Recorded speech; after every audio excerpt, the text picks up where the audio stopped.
एक रात थुंग थुंग काम से घर लौट रहा था। रात गहरी थी और उसे जल्दी घर पहुंचना था, क्योंकि उसे पता था घर पर उसकी बीवी और बच्ची उसकी राह देख रहे होंगे। लेकिन कुछ दूर जाते ही अचानक उसे सड़क के किनारे एक बूढ़ा आदमी दिखा।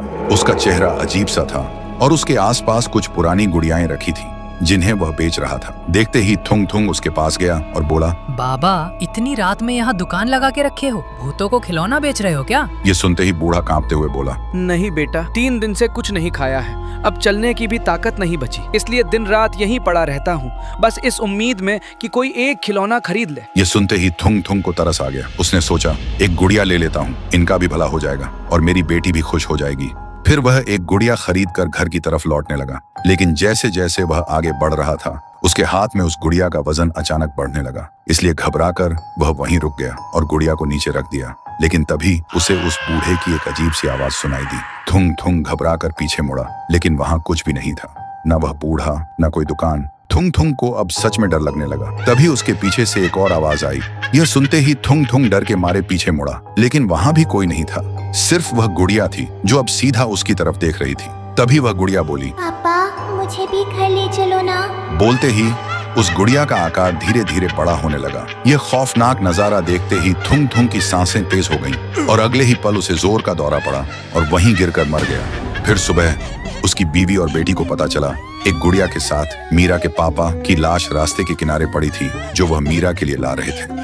लेकिन उन लोगों को यह नहीं पता था कि वह गुड़िया खुद चलकर पापा के पास आई थी, ताकि एक एक करके सबको अपना हिस्सा बना सके। और तब से ही मीरा ने उस गुड़िया को अपने पास रख लिया, अपने पापा की आखिरी निशानी मानकर। फिर धीरे धीरे वह गुड़िया मीरा को अपने बस में करती रही और फिर एक दिन उसने मीरा को भी अपना हिस्सा बना लिया। लेकिन पति और बेटी को खोने के बाद माँ पूरी तरह टूट चुकी थी। घर का वह आंगन जहाँ कभी मीरा खेलती थी, अब वहाँ सिर्फ मौत का सन्नाटा था। माँ की हालत पागलों जैसी हो गई थी। कभी रात को उसे लगता कि मीरा कमरे में बैठी रो रही है, तो कभी रसोई से वहीं छुरी चलने की आवाज आती। लेकिन जब वह वहां जाती तो दिखाई देता कोई नहीं था। अब वह दिन भर रोते हुए गांव गांव भटकती और चिल्लाती रहती, मीरा, मीरा, मेरी बच्ची, वापस आजा बेटा। पति के मरने के बाद वह टूटी जरूर थी, लेकिन मीरा के जाने के बाद वह पूरी तरह बिखर गई थी।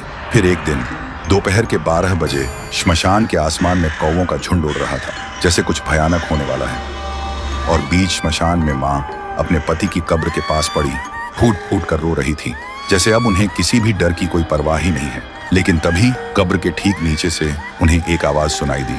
तो दोस्तों, आखिर माँ ने ऐसा क्या सुना? क्या माँ अपनी बेटी को वापस ला पाएगी, या वह भी उस शैतानी गुड़िया का हिस्सा बन जाएगी? अगर जानना चाहते हो तो अभी कमेंट करो, पार्ट 3 चाहिए।